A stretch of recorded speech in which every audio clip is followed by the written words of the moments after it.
भागवत गीता अध्याय 3 कर्मयोग श्लोक 5 न हि कश्चित् क्षणमपि जातु तिष्ठत्य कर्मकृत् कार्यते ह्यवशः कर्म सर्वः प्रकृतिजैर्गुणैः। भावार्थ, प्रत्येक व्यक्ति को प्रकृति से अर्जित गुणों के अनुसार विवश होकर कर्म करना पड़ता है। अतः कोई भी क्षण भर के लिए भी बिना कर्म किए नहीं रह सकता। तात्पर्य, यह देहधारी जीवन का प्रश्न नहीं है, अपितु आत्मा का यह स्वभाव है कि वह सदैव सक्रिय रहता है। आत्मा की अनुपस्थिति में भौतिक शरीर हिल भी नहीं सकता। यह शरीर मृतवाहन के समान है जो आत्मा द्वारा चालित होता है, क्योंकि आत्मा सदैव गतिशील सक्रिय रहता है और वह एक क्षण के लिए भी नहीं रुक सकता। अतः आत्मा को कृष्ण भावनामृत के सत्कर्म में प्रवृत्त रखना चाहिए, अन्यथा वह माया द्वारा शासित कार्यों में प्रवृत्त होता रहेगा। माया के संसर्ग में आकर आत्मा भौतिक गुण प्राप्त कर लेता है और आत्मा को ऐसे आकर्षणों से शुद्ध करने के लिए यह आवश्यक है कि शास्त्रों द्वारा आदिष्ट कर्मों में इसे संलग्न रखा जाए। किंतु यदि आत्मा कृष्ण भावनामृत के अपने स्वाभाविक कर्म में निरत रहता है तो वह जो भी करता है उसके लिए कल्याणप्रद होता है। श्रीमद्भागवत द्वारा इसकी पुष्टि हुई है। त्यक्त्वा स्वधर्मं चरणाम्बुजं हरेर्भजन् पक्कोथ पतेत्ततो यदि यत्र वा भद्रम भूत मुष्य किंको वार्थ आप तो भजता स्वधर्मतः। यदि कोई कृष्ण भावनामृत अंगीकार कर लेता है तो भले ही वह शास्त्रानुमोदित कर्मों को न करे अथवा ठीक से भक्ति न करे, और चाहे वह पतित भी हो जाए तो इसमें उसकी हानियां बुराई नहीं होगी। किंतु यदि वह शास्त्रानुमोदित सारे कार्य करे और कृष्ण भावना भावित न हो तो ये सारे कार्य उसके किस लाभ के हैं। अतः कृष्ण भावनामृत के इस स्तर तक पहुंचने के लिए शुद्धिकरण की प्रक्रिया आवश्यक है। अतएव संन्यास या कोई भी शुद्धिकारी पद्धति कृष्ण भावनामृत के चरम लक्ष्य तक पहुंचने में सहायता देने के लिए है, क्योंकि उसके बिना सब कुछ व्यर्थ है। अध्याय 3 कर्मयोग श्लोक 6 कर्मेन्द्रियाणि संयमय य आस्ते मनसा स्मरन् इंद्रियार्थान विमूढ़ात्मा मिथ्याचारः स उच्यते। भावार्थ, जो कर्मेंद्रियों को वश में तो करता है किंतु जिसका मन इंद्रिय विषयों का चिंतन करता रहता है वह निश्चित रूप से स्वयं को धोखा देता है और मिथ्याचारी कहलाता है। तात्पर्य, ऐसे अनेक मिथ्याचारी व्यक्ति होते हैं जो कृष्ण भावनामृत में कार्य तो नहीं करते किंतु ध्यान का दिखावा करते हैं, जबकि वास्तव में वे मन में इंद्रिय भोग का चिंतन करते रहते हैं। ऐसे लोग अपने अबोध शिष्यों के बहकाने के लिए शुष्क दर्शन के विषय में भी व्याख्यान दे सकते हैं, किंतु इस श्लोक के अनुसार वे सबसे बड़े धूर्त हैं। इंद्रिय सुख के लिए किसी भी आश्रम में रहकर कर्म किया जा सकता है, किंतु यदि उस विशिष्ट पद का उपयोग विधि विधानों के पालन में लिया जाए तो व्यक्ति की क्रमशः आत्मशुद्धि हो सकती है।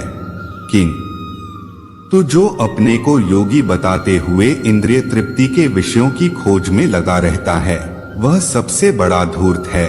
भले ही वह कभी कभी दर्शन का उपदेश क्यों न दे, उसका ज्ञान व्यर्थ है, क्योंकि ऐसे पापी पुरुष के ज्ञान के सारे पचल भगवान की माया द्वारा हर लिए जाते हैं। ऐसे धूर्त का चित्त सदैव अशुद्ध रहता है, अतएव उसके यौगिक ध्यान का कोई अर्थ नहीं होता। अध्याय 3 कर्मयोग श्लोक 7 यस्त्विन्द्रियाणि मनसा नियम्यार्भतेर्जुन कर्मेन्द्रियः कर्मयोगमसक्तः स विशिष्यते।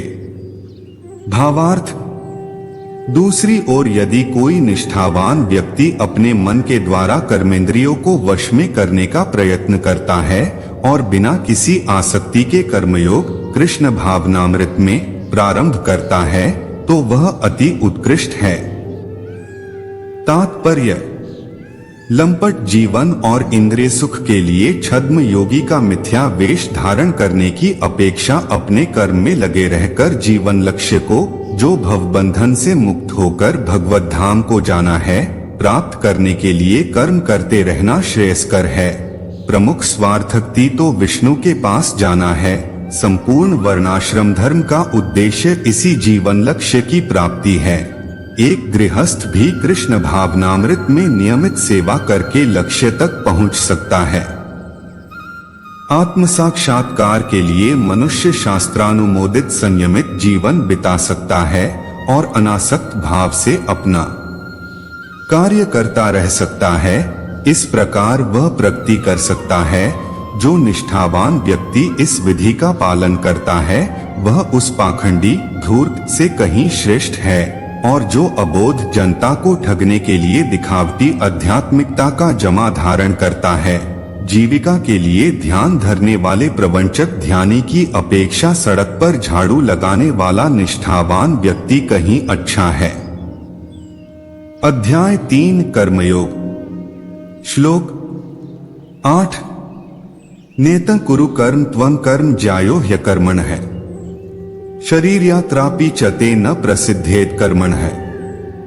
भावार्थ, अपना नियत कर्म करो, क्योंकि कर्म न करने की अपेक्षा कर्म करना श्रेष्ठ है।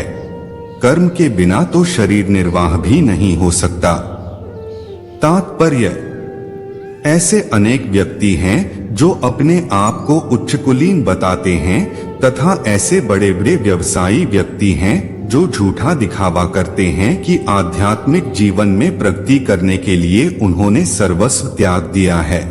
श्री कृष्ण यह नहीं चाहते थे कि अर्जुन मिथ्याचारी बने, अपितु वे चाहते थे कि अर्जुन क्षत्रियों के लिए निर्दिष्ट धर्म का पालन करे।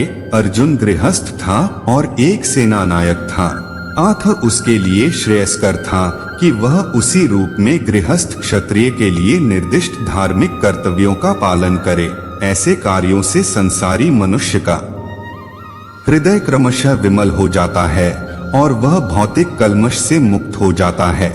देह निर्वाह के लिए किए गए तथाकथित त्याग संन्यास का अनुमोदन न तो भगवान करते हैं और न कोई धर्मशास्त्र ही। आखिर देह निर्वाह के लिए कुछ न कुछ करना होता है। भौतिकतावादी वासनाओं की शुद्धि के बिना कर्म का मनमाने ढंग से त्याग करना ठीक नहीं। इस जगत का प्रत्येक व्यक्ति निश्चय ही प्रकृति पर प्रभुत्व जताने के लिए अर्थात इंद्रिय तृप्ति के लिए मलिन प्रवृत्ति से ग्रस्त रहता है।